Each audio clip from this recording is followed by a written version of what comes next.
period, the 1666 and the 1660s in general. This was the same time period that the book on, it's called the Jesuit Historiographical Canon, about, it was this exact time period, about 1500s to the late 1600s, this idea of the rewriting of history, but it's in a very crafty, subtle sense. They do it by rewriting the textbooks and doing it through education. How are certain things taught? And so I'm glad that you actually brought up the Sabbatean contributions. I like that. That was good because every single one of them, I think almost all of them, came from some type of like college or university or something like that. A lot of this stuff comes out of the universities. A lot of it. Yeah, and I didn't go into all the 1666 states. I have 1667. I wanted to bring forward these, and then another one is Paradise Lost by John Milton. But there's more, and that connects back to what you're saying.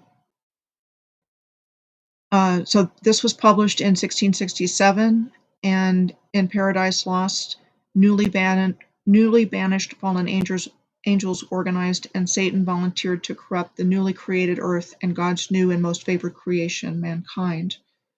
Satan goes to the Garden of Eden and convinces Eve by duplicity to eat of the fruit of the tree of knowledge of good and evil, which directly led to their expulsion from the Garden of Eden. And personally, I believe this was original disclosure about what's taken place here. Paradise was lost, and we were brought to the corrupted, inverted world we live in today. It is interesting to note that the spelling of the verb to die in the poem Paradise Lost, referring to death, is spelled dye, the verb for a substance used to color something, including but not limited to cloth. After their fall, the Son of God tells Adam and Eve about God's judgment. Before their fall, the Father foretells their treason. This is what it said in my reference, and that man with his whole posterity must die. Die he or justice must, unless for him some other able and as willing pay the rigid satisfaction, death for death.